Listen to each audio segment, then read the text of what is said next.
I'm actually convinced that there's no such thing as a true vitamin D toxicity problem.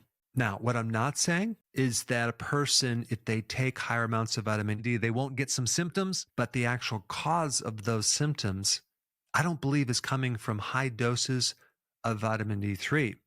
I think it's coming from a deficiency of the cofactors for vitamin D, primarily from a magnesium deficiency and a vitamin K2 deficiency, and there's a couple others as well. Now, we know most people are deficient in magnesium going into this. So if you're not taking enough magnesium while you're taking vitamin D, I think you're going to start noticing some of the symptoms that people call vitamin D toxicity, which are irritability, insomnia, constipation, fatigue, muscle spasm or cramps, calcification, calcium that builds up, and arrhythmia. But there are also symptoms of low magnesium as well as symptoms of low vitamin K2.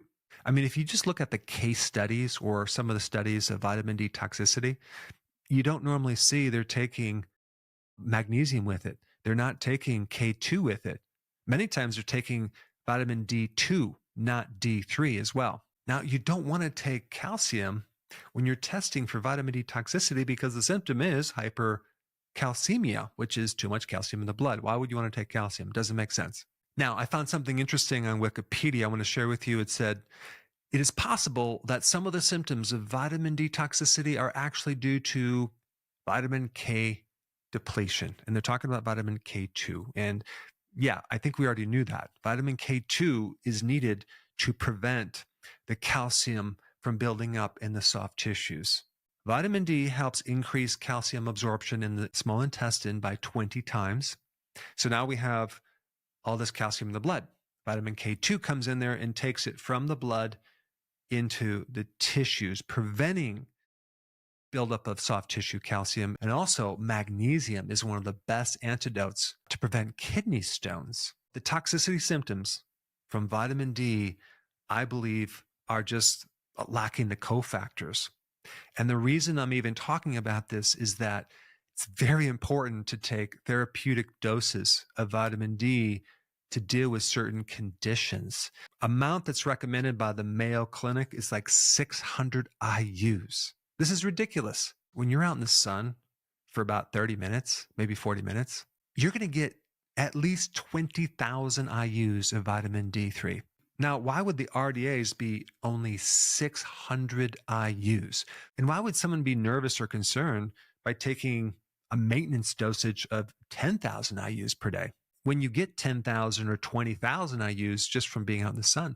There is also some data out there. People will say that, well, once you get a certain amount of vitamin D from the sun, your body will just stop making vitamin D. I try to find that data. I couldn't find any evidence that being true, but I did find an interesting research article on lifeguards in Israel. And what was interesting, unique about these lifeguards, that there was a 20 times increased risk of getting kidney stones, probably because they got a lot of vitamin D and they didn't have enough K2 or magnesium. Now, let's talk about vitamin D as far as the therapeutic dose for certain conditions, especially autoimmune conditions. Dr. Coimbra from Brazil has an amazing protocol, with thousands of success stories. And he uses between 50,000 to 80,000 to 100,000 to up to 200,000 IUs of vitamin D3 to put these autoimmune cases in remission. And what he does is he just monitors the parathyroid gland, right? Because the parathyroid gland controls calcium. So if you're low in calcium, the parathyroid gland will kind of make up the difference and raise up and start pulling calcium from your bone. So if your parathyroid hormone is high, that means you're low in calcium or low in vitamin D. And if your parathyroid hormone is low, that means you have enough calcium or you have enough vitamin D. And when you get into autoimmune diseases, you have this very unique situation. You may have normal amounts of vitamin D in the blood, but at the receptor, it's not really working for a whole number of reasons. What this doctor does is give you more vitamin D to penetrate through this resistance. And also realize when they do a blood test for vitamin D, they're not measuring what's happening at receptor level. There is no agreed upon amount of vitamin D in the blood as a certain thing that everyone agrees on in the medical profession. In other words, the normal amounts of vitamin D in our blood are still uncertain. We don't really know. There's a very interesting book I just read by Dr. Harold Sheely. He's an ophthalmologist. This is what he said. Anything less than 150 nanograms per milliliter will likely not work because his focus was on the eye. And he would use higher doses of vitamin D to get great results, which is just quite fascinating. Now, you might say, well, if it works so great, why doesn't everyone know about it? Well, because it works so great. Even if you question vitamin D for various remedies, you get attacked. I won't be surprised if I get attacked for this video by other doctors on this topic, but I'm trying to give you all the data to think with it because I think the danger is in the lack of the cofactors for vitamin D more than the D itself. Vitamin D is just really hard to get. You take a 70-year-old and a 20-year-old and you put them out in the sun for a period of time. The 70-year-old will get 75% less vitamin D because their skin is older. So, number one, when you take vitamin D, also take magnesium, also take vitamin K2. Also, boron is a cofactor for vitamin D and magnesium. Zinc is also another cofactor, very important. And lastly, vitamin A. Now that I talked about the toxicity, let's focus in on the therapeutic benefits of vitamin D from this video right here. Check it out.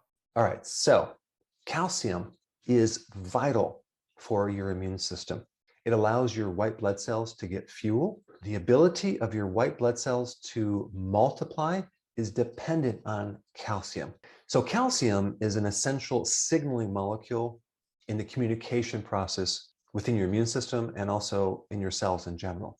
Your neutrophils, which make up the great majority of your white blood cells, are also dependent on calcium. And in Chinese medicine, gypsum has been used for hundreds of years, if not a few thousand years, for fevers. It's anti-fever. And this is why I got great success with my kids giving them calcium when they were younger if they got a fever, because calcium improves your immune system. Now, here's a question. What is the number one cause of a hypocalcemia, low calcium in the blood?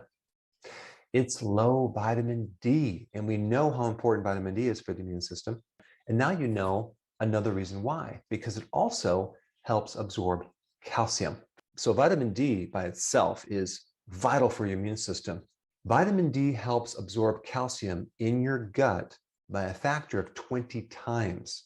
So it increases calcium from your intestine into the blood. Hypocalcemia, which is low calcium in the blood, is one common finding in viral infections, but there's quite a few other symptoms that you can get that aren't related to the immune system that I want to cover now. Okay, and this other symptom, excuse me, oh man, a chronic cough.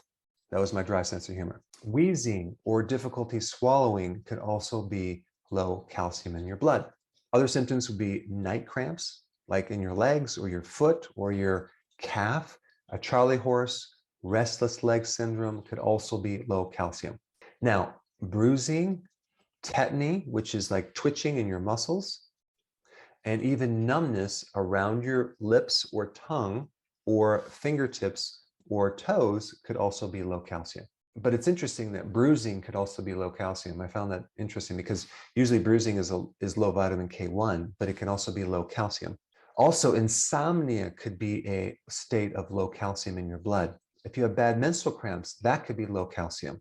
You think about what the uterus is. It's a muscle, and the uterus is basically just contracting too much. So it's like a Charlie horse, but in the uterus. Now, if you don't have enough calcium in your blood, you can have brittle nails, dry skin, itching of your skin, pruritus, and you can even have coarse hair, which is where your hair becomes thickened and rough. And so the causes of hypocalcemia are not just not consuming enough calcium in the diet, low vitamin D, which is the number one, alkalosis, so you have your blood's too alkaline. I've done videos on that. You can search that out. Low magnesium, liver or kidney disease. All right, thanks for watching, and I will see you in the next video.